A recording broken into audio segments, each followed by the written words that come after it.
আসসালামু আলাইকুম এভরিওয়ান। পরিণতি গল্পের প্রথম পর্ব। তো চলো বেশি কথা না বলে গল্প শুরু করা যাক। আমার স্ত্রী রেহানা 2 দিন আগে আমাকে আর আমার 6 বছরের ছোট মেয়েকে ফেলে আমাদের পাশের বাসার উজ্জ্বলকে বিয়ে করে পালিয়ে গেছে। গ্রামে এই নিয়ে বিচার বসবে আগামী পরশু।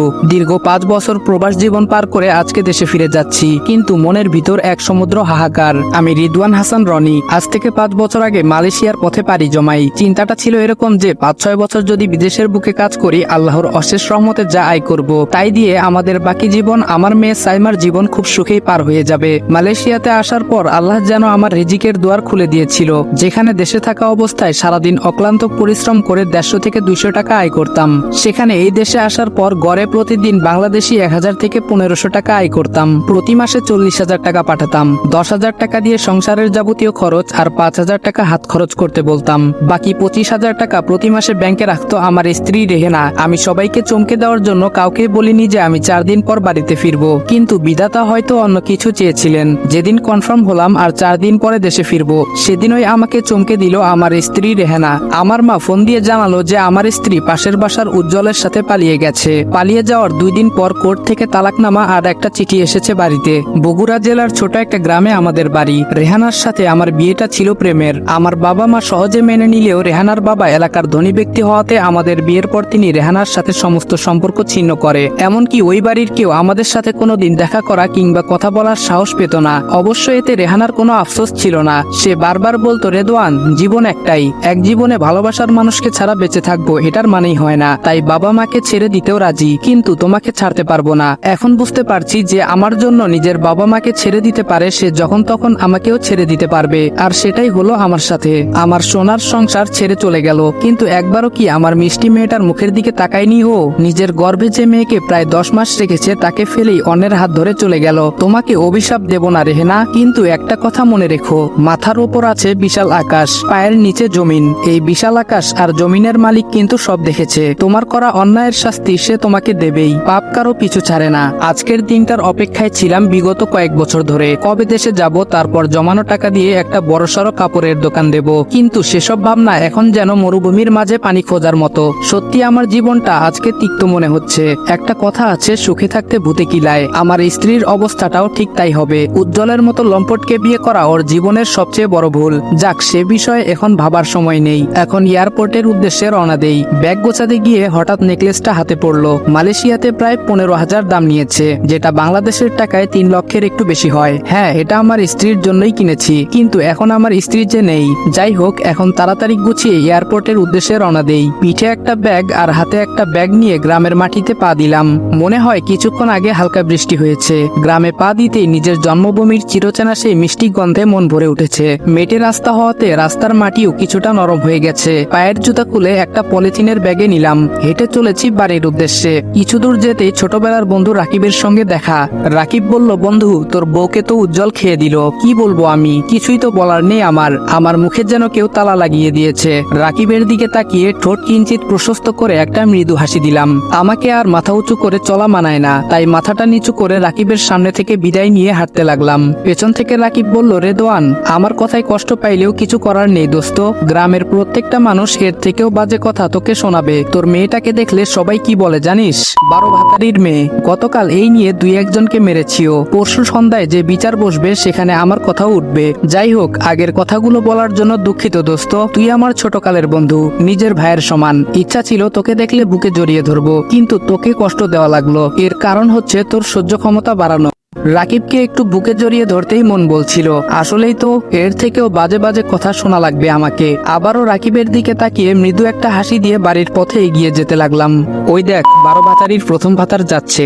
রাস্তা দিয়ে হাঁটার সময় পাশের দোকান থেকে কেউ একজন কথাটা বলে উঠলো, 5 বছর আগে যখন বিদেশে গিয়েছিলাম তখন এখানে কোনো দোকান ছিল না। বেশ ভালোই মনে আছে, এই জায়গায় বিরাট একটা গর্ত ছিল। এই পাড়ার সবাই এই গর্তের মধ্যে আবর্জনা ফেলতো। সময়ের বিবর্তনে আবর্জনার গর্ত এখন পরিণত হয়েছে চায়ের দোকানে। অবশ্য এদের কথার ইঙ্গিত দেখে এটা এখন আমার কাছে চায়ের দোকান মনে হচ্ছে না। খালি চোখে দেখলে মনে হবে এটা একটা চায়ের দোকান, কিছু মানুষ বসে আছে, কিন্তু অন্তর দিয়ে দেখলে দেখা যাবে আবর্জনার স্তূপের উপর মানুষরূপী কিছু আবর্জনা বসে আছে, যাদের খেয়ে দিয়ে কাজ নেই, শুধু অন্যের মাথার উপর বাঁশ ভাঙার জন্য বসে থাকে। আমাকে থামিয়ে দিয়ে কে কথাটা বলেছে বোঝার চেষ্টা করছি। কণ্ঠ শুনে মনে হলো উত্তরপাড়ার রমিজ। এখনো মনে আছে আমি যখন দেশে ছিলাম এই রমিজ পাশের বাড়ির একটা মেয়ের সাথে অসভ্যতামি করার জন্য গ্রামের বিচারে মাথা টাক ও চুনের পানি মাথায় ঢেলে দেওয়া হয়েছিল।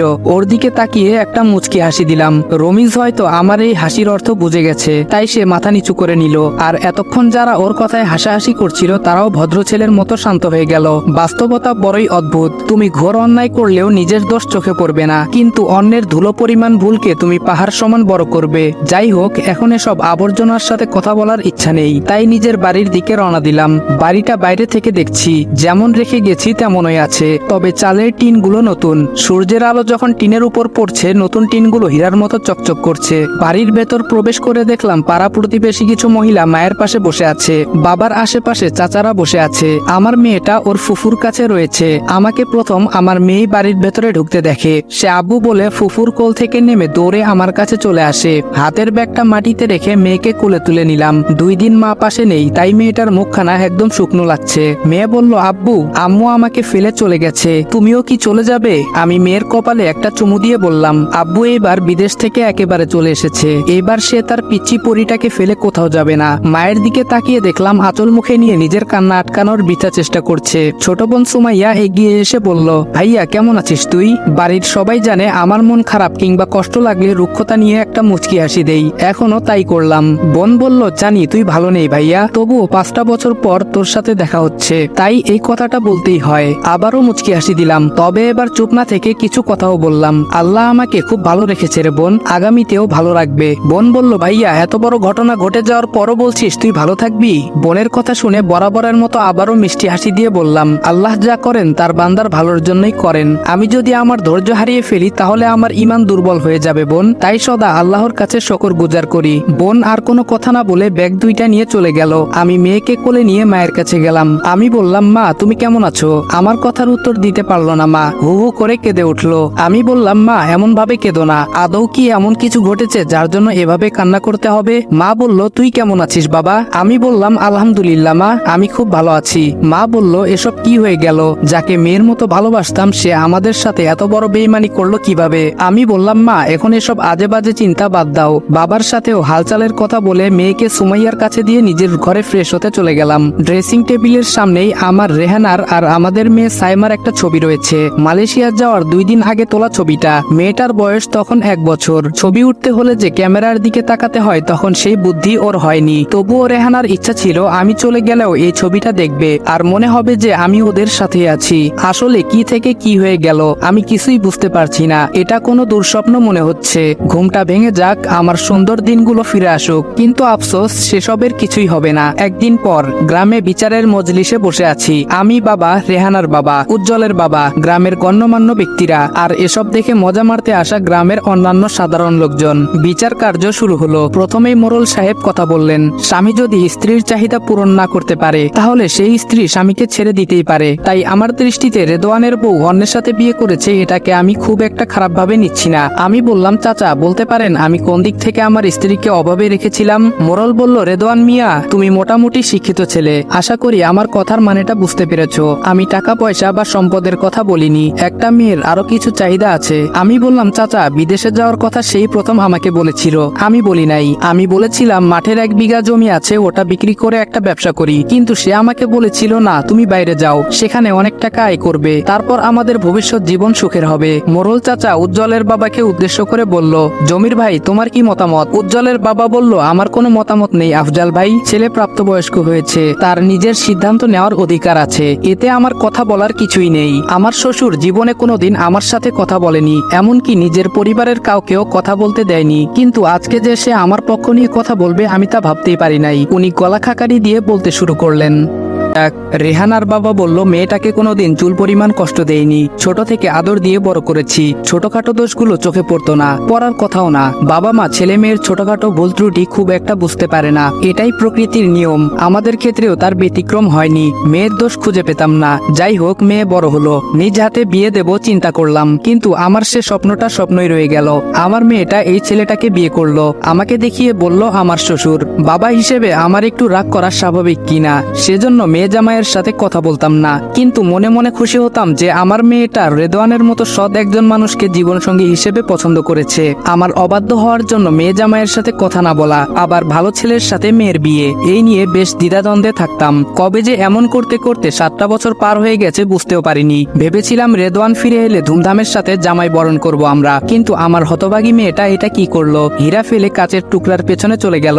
এই বলে আমার শ্বশুর মাথা নিচু করে নিল। মাথা নিচু করাটাই স্বাভাবিক, মেয়ে যদি ভুল করে তার দায়ভার তো বাবা মাকেই নিতে হবে। কিছুক্ষণ পর রেহানার বাবা নিজের চেয়ার ছেড়ে আমার বাবার সামনে দাঁড়ালো। রেহানার বাবা বলল, শরীফুল ভাই, আপনাকে বেয়াই বলে আর ডাকা হলো না। যখন সব রাগ মুছে মেয়ে জামাইকে নিয়ে ভালো থাকতে চাইলাম, আর এসব কি হয়ে গেল?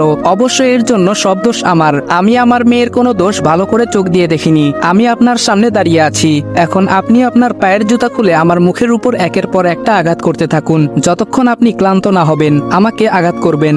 বাবা ওনার হাত ধরে বলল, এ কি বলছেন বেয়াই সাহেব, আপনি এখনো আমার বেয়াই আছেন। কারণ হলো আপনার নাতনি সাইমা, আমাদের সম্পর্কটার একটা মজবুত বন্ধন হলো আমাদের নাতনি। বাবার কাছ থেকে আমার দিকে এগিয়ে এসে আমার হাত ধরে বললেন, আমাকে মাফ করে দিও বাবা, আমার মেয়েকে আমি সভ্য বানাতে পারিনি। আমি সেই মুচকি হাসি দিয়ে বললাম, দোষী আপনি না, দোষী হলাম আমি। আমার উচিত ছিল আপনার অনুমতি নিয়ে বিয়েটা করা, কিন্তু সেটা না করে ভালোবাসার কালো অন্ধকারে চলে গিয়েছিলাম। তাই তো আল্লাহ তাআলা আমাকে এটার শাস্তি দিলেন। রেহানার বাবা বলল, আমি এবার কোনো ভুল করিনি বাবা। আজকে দুপুরে আমি কোর্ট অফিসে গেছিলাম, সেখানে গিয়ে আমার সমস্ত সম্পত্তি আমি আমার নাতনির নামে লিখে দিয়েছি। আমি বললাম, না, আমাদের করুণা করবেন না, আমি ওর বাবা, আল্লাহ আমাকে যা দিয়েছেন তা দিয়ে আমার মেয়েকে বড় করব। তিনি আমার হাত ধরে বললেন, এটা সাইমার হক বাবা, ওর প্রাপ্য ওকে দিয়েছি, এখানে করুণার কিছু নেই, যার অধিকার তাকে দিয়েছি। আমি এখানে আর কথা বলতে চাই না, তাছাড়া গ্রামে এই বিচার কিসের, এটাই আমার মাথায় আসছে না। যে গেছে সে গেছেই, এখন এখানে আলোচনা করলে কি সে ফিরে আসবে? আর যদি ফিরে আসেও তাহলে আমি কি মেনে নিব? না, সেটাও কোনোদিন না। তাহলে গ্রামের লোকজন জড়ো করার মানে হলো গ্রামের বাকি সবাইকে চায়ের দোকানে কিংবা পাড়ার মহিলাদের পুকুরে একসাথে গোসল করতে গিয়ে মজা করার ব্যবস্থা করে দেওয়া। তাই গ্রামের মানুষজনের বিনোদন দেওয়ার উপকরণ বন্ধ করে সবাই যার যার বাড়ির উদ্দেশ্যে রওনা দেই। আমার মেয়েটাকে এখানে নিয়ে আসিনি, কারণ কেউ না কেউ ওর মায়ের নামে খারাপ কথা বলতে পারে, তখন ওর মায়ের নামে বলা বাজে কথাগুলো সারা জীবন ওর মনে গেঁথে থাকবে। রেহানার সাথে এই গ্রামে অনেক স্মৃতি। সন্ধ্যার আগে চুপি চুপি দেখা করা, ওর জন্য বাজার থেকে ঝালমুড়ি কিংবা বাদাম কিনে নিয়ে যাওয়া, শীতের দিন টাটকা রস জোগাড় করে কুয়াশার সকালে একসাথে খাওয়া। ভাবলেই বুক ফাটা একটা দীর্ঘশ্বাস ছাড়া কিছু করার থাকে না। কালকেই চলে যাব এই গ্রাম থেকে, কালকেই আমার মেয়েকে নিয়ে এই গ্রাম থেকে চলে যাব। বাবা মাকে দেখার জন্য সুমাইয়া তো আছেই, ঢাকায় গিয়ে নিজের একটা পাকাপোক্ত জায়গা পেলে ওদেরকেও নিয়ে যাব। পরের দিন সকাল 8:40-এর ট্রেনে ঢাকার উদ্দেশ্যে রওনা দিলাম। আমাদের সিট ছিল বগির ঠিক মাঝখানে। আমাদের সামনে আমাদের মুখোমুখি আরো এক জোড়া সিট আছে, কেউ বসেনি ওগুলোয়। একটু পর দুইজন সিটে এসে বসলো, একজন মহিলা এবং একজন পুরুষ। অবশ্য পুরুষ না বলে যুবক ছেলে বলাটা যথার্থ, কারণ মেয়েটার থেকে ছেলেটার বয়স 5 বছর কম। ভাবছেন এসব জানলাম কি করে? হ্যাঁ, ঠিক ধরেছেন, সামনে দুইজনের একজন আমার স্ত্রী। না না, স্ত্রী না, উনি তো স্ত্রী ছিলেন। একজন আমার সাবেক স্ত্রী এবং অন্যজন তার নতুন স্বামী। আমার মেয়েটা হঠাৎ নিজের মাকে দেখে বলে উঠলো, আম্মু তুমি চলে এসেছো, কিন্তু এই খারাপ আঙ্কেলটার কাছে কেন আছো? আব্বুর পাশে এসে বসো। মেয়ের কথা শুনে রেহানা কিছুটা বিব্রতকর পরিস্থিতিতে পড়ে গেল। এদিক সেদিক তাকাতে লাগলো, যাতে করে আশেপাশের সিটের লোকজনকে বোঝাতে পারে মেয়েটা অন্য কাউকে ডাকছে। কিন্তু আমার মেয়েটার বয়স মাত্র 6 বছর, মায়ের জন্য ওর মায়া তো থাকবেই। তাই সে আবার বলল, আম্মু তুমি এদিক ওদিক তাকাচ্ছ কেন? আমি তো তোমাকেই ডাকছি। রেহানার পাশ থেকে উজ্জ্বল বলে উঠল, তোর আম্মু মরে গেছে। এটা তোর আম্মু না, এটা আমার বউ। ট্রেনের ভেতরেই রেহানার সাথে, ছি, ভাবতেও ঘৃণা লাগছে। আমি মানুষ চিনতে এতটাই ভুল করলাম।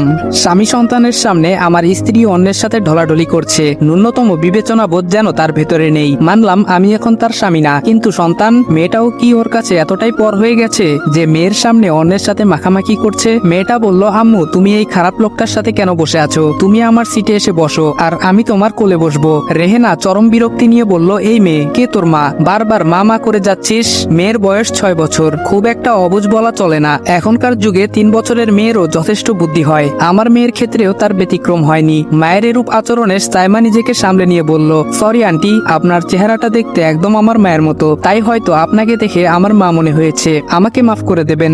রেহেনার দিকে তাকিয়ে দেখলাম মেয়ের কথায় তার যেন বিন্দু মাত্র আফসোস বা কষ্ট কাজ করছে না। বিরক্ত দৃষ্টি নিয়ে ট্রেনের জানালা দিয়ে বাইরে তাকিয়ে আছে। জানি সে মেয়ের কথায় একটু না বেশ খানিকটা বিরক্ত। এবার কিছু উচিত কথা বলা দরকার, তাই গলা ঝেড়ে নিয়ে বললাম, রেহেনা, সরি, নাম ধরে ডাকার অধিকার তো আর নেই। আমার 5 বছরের প্রবাস জীবনে যত টাকা পাঠিয়েছি সেটা তো আমার হাতে তুলে দেওয়া আপনার দায়িত্ব, তাই না? আমার কথার কোনো উত্তর দিল না। আমি এবার উজ্জ্বলকে উদ্দেশ্য করে বললাম, উজ্জ্বল, তুমি আমার স্ত্রী, মানে তোমার বর্তমান স্ত্রীর থেকে 4-5 বছরের ছোট। সেই হিসেবে তুমি আমার অনেক ছোট। তাই একজন বড় ভাই হিসেবে বলছি, তোমার স্ত্রীকে বলো আমার উপার্জনের সমস্ত টাকা আমাকে ফিরিয়ে দিতে। এবার যেন আমার কথাটা রেহানার গায়ে বেঁধে গেল। সে বলল, কেউ তোমার টাকা নেয়নি, ওকে? আমি বললাম, তাহলে আমার উপার্জন করা টাকাগুলো কোথায় গেল? রেহানা বলল, সেটা আমি কিভাবে জানবো? আর হ্যাঁ, আমি কারো টাকা নিয়েছি এটার প্রমাণ কারো কাছে নেই। ওর বলা কথা শুনে মাথায় যেন আগুন উঠে গেল। রাগের বশে নিজের সিট থেকে উঠে ওর সামনে গিয়ে ঠাস করে একটা চড় দিলাম। উজ্জ্বল আমার কলার ধরলে ওকেও মারতে লাগলাম। আমি যেন দিশেহারা হয়ে গেছি, মাথায় রক্ত চেপেছে। আমার সমস্ত সুখ, টাকা পয়সা, আমার ভালোবাসা সব এই অমানুষটার জন্য হারিয়ে গেছে। আচ্ছা, অমানুষ কি শুধু উজ্জ্বল? না, ও একা কিভাবে হয়? ও যতটা অপরাধী তার সমান অপরাধী রেহানা। ট্রেনের গার্ডে থাকা পুলিশ এসে আমাকে উজ্জ্বলের থেকে আলাদা করলো। আমি বললাম, ছাড়ুন আমাকে, ওকে আজকে আমি খুন করব। আমার চোখের সমস্ত ঘুম কেড়ে নিয়ে আমাকে ও শেষ করে দিয়েছে। আমার বলা কথার পাল্টা জবাব দিয়ে উজ্জ্বল বলল, দেখুন না, এই লোকটা আমার স্ত্রীকে আজে বাজে ইঙ্গিত করছিল। আমি প্রতিবাদ করায় আমার উপর ঝাঁপিয়ে পড়েছে, এমনকি আমার স্ত্রীর উপরেও হাত তুলেছে। পুলিশ ভালোভাবে উজ্জ্বল আর রেহানার দিকে তাকালো, অনেকটা ভ্রু কুচকে বলল, আপনার স্ত্রী মানে? উনি তো আপনার থেকে বেশি বয়সের মনে হচ্ছে। উজ্জ্বল কিছুটা ইতস্ত হয়ে আবার নিজেকে স্বাভাবিক করে নিয়ে বলল, এটা হলো ভালোবাসা। যেখানে ভালোবাসা আছে সেখানে বয়স কোনো বিষয় না। এই বলে রেহানাকে নিজের কাছে টেনে নিল। রেহানা নিজেও নির্লজ্জের মতো আবার উজ্জ্বলের বুকে ঢলে পড়ল। একজন মা মেয়ের সামনে এটা করছে কিভাবে? কিন্তু ওকে বলার অধিকার আমি হারিয়েছি। ওর কথা ভাবলেই যেন সারা শরীর গুলিয়ে আসছে, এক্ষুনি যেন বমি হয়ে যাবে। পুলিশ আমার হাতে হাত করা পরিয়ে বলল, দিন দুপুরে পাবলিক ট্রেনে অসভ্যতামি করছিস? তোদের মতো মানুষের জন্য দেশটা নষ্ট হচ্ছে। আমি বললাম, অফিসার, শুধু তো অন্য পাশের কথাটাই শুনলেন, আমারও তো কিছু বলার থাকতে পারে, তাই না? তাহলে আমাকে বলার সুযোগ কেন দিচ্ছেন না? পুলিশ বলল, একজন ছেলে বলছে তার স্ত্রীর সাথে বেয়াদবি করছিলি, তোকে বাধা দেওয়ায় তুই ওর উপর হাত তুলেছিস, আবার নাকি ওর স্ত্রীর উপরেও হাত তুলেছিস। এর বেশি তো আর কিছু জানা নেই। আমার মেয়েটা পুলিশের পা ধরে বলল, পুলিশ আঙ্কেল, আমার আব্বু কোনো কিছু করেনি। ওই যে মহিলাটা ওই খারাপ লোকটার সাথে রয়েছে, উনি আমার মা, আমার আব্বুর স্ত্রী। ওই খারাপ মহিলাটা আমার আব্বুকে তালাক দিয়ে ওই লোকটাকে বিয়ে করেছে। পুলিশ যেন কিছুটা গোলক ধাঁধায় পড়ে গেল। তারপর রেহানাকে জিজ্ঞেস করলো, এই বাচ্চাটা যা বলছে সেগুলো কি সত্য? রেহানা সম্পূর্ণ অস্বীকার করে বলল, কেউ একজন আপনাকে বলে দিল যে সে আমার মেয়ে, আর আপনি মেনে নেবেন? কেউ একজন বলে দিল সে আমার স্বামী ছিল, আর আপনি মেনে নিলেন? এদের কাউকে আমি চিনি না। আমরা তো অভিযোগ দিয়েছি তারা আমাদের সাথে অসভ্যতামি করেছে। বিশ্বাস না হলে বাকিটা আশেপাশের সিটের লোকজনের কাছে শুনুন। আমি জানি আশেপাশের লোকজন রেহানার কথার সাথেই তাল মিলাবে। যদিও তারা কিছুই শোনেনি, তবুও তারা আমাকে আরো বেশি দোষী বানাবে। কেউ কেউ পারলে 2-1 লাইন বেশি জুড়ে দেয়। মানুষ বড়ই অদ্ভুত প্রাণী। চোখে দেখা জিনিসের থেকেও কানে শোনা বা মানুষের মুখের কথা নিয়ে ভাবে বেশি। আমাকে আর আমার মেয়েকে ট্রেনের ওই বগি থেকে পুলিশ তাদের কাছে নিয়ে গেল। উদ্দেশ্য ঢাকায় নেমে আমাকে জেলে দেওয়া। রেহানার সামনে থেকে যাওয়ার সময় বলেছিলাম, এই পৃথিবীর মালিক যিনি, বিচার করবেন তিনি। তার চোখ ফাঁকি দেওয়ার ক্ষমতা একটা পিঁপড়ারও নেই। আর তুমি তো মানুষ। আজকে যেই মেয়েকে তুমি অস্বীকার করলে, একদিন এই মেয়েকে পাওয়ার জন্য তুমি নিজের মাথা টুকরে মরবে। তবুও সেদিন তুমি মেয়েকে পাবে না, কারণ জন্ম দিলেই মা হওয়া যায় না। মা এমন একটা শব্দ যেটা জন্ম দেওয়ার সাথে সম্পর্কযুক্ত না। একজন জন্ম দিয়েও মা হতে পারে না, আবার আরেকজন জন্ম না দিয়েও মা হয়ে যায়। তুমি প্রথম ক্যাটাগরিতে পড়ো, জন্ম দিয়েও মা হতে পারোনি। একজন মা তার স্বামীকে অস্বীকার করতে পারে, কিন্তু নিজের সন্তানকে না। আর রেহানা আজকে সেটাই করে দেখালো। ঢাকায় যাওয়ার পর আমাকে আর সাইমাকে থানায় নিয়ে যাওয়া হয়। কয়েকদিন পর আমাকে কারাগার থেকে বড় জেলে চালান দেওয়া হবে, আর মেয়েকে বাড়িতে পাঠিয়ে দেবে পুলিশ নিজ দায়িত্বে। ততদিন আমার মেয়েকে ওরাই দেখাশোনা করবে। কারাগারে বসে আছি, মেয়েটা বাইরে একটা চেয়ারে বসে আছে মাথাটা নিচু করে। একটা 6 বছরের মেয়েকে বাবা মাকে নিয়ে কত কিছু না দেখতে হচ্ছে। কিছুক্ষণ পর প্রায় 25-26 বছর বয়সী মেয়ে থানার ভেতরে প্রবেশ করলো। মুখটা ভালো করে দেখে আমি নিজেকে উল্টো দিকে ফিরিয়ে নিলাম, কোনোভাবেই আমাকে যেন চিনতে না পারে। কিছুক্ষণ পর রেদোয়ান নাম ধরে ডাক দিল। আমি অনিচ্ছা সত্ত্বেও ওর দিকে তাকালাম। রিয়া বলল, এ কি রেদোয়ান, তুমি জেলে কেন? কি করেছো তুমি? হঠাৎ করে মালয়েশিয়া থেকে উধাও হয়ে গেলে, আজকে দেশে এসে তোমাকে জেলে দেখছি কেন? রিয়াকে কিছুই বলতে ইচ্ছে করছে না। আমি চাই না আমার ব্যথার ভাগ কাউকে দিতে। সত্যটা জানলে ও আমাকে বিয়ে করতে চাইবে, যেটা আমি কোনোদিন চাই না।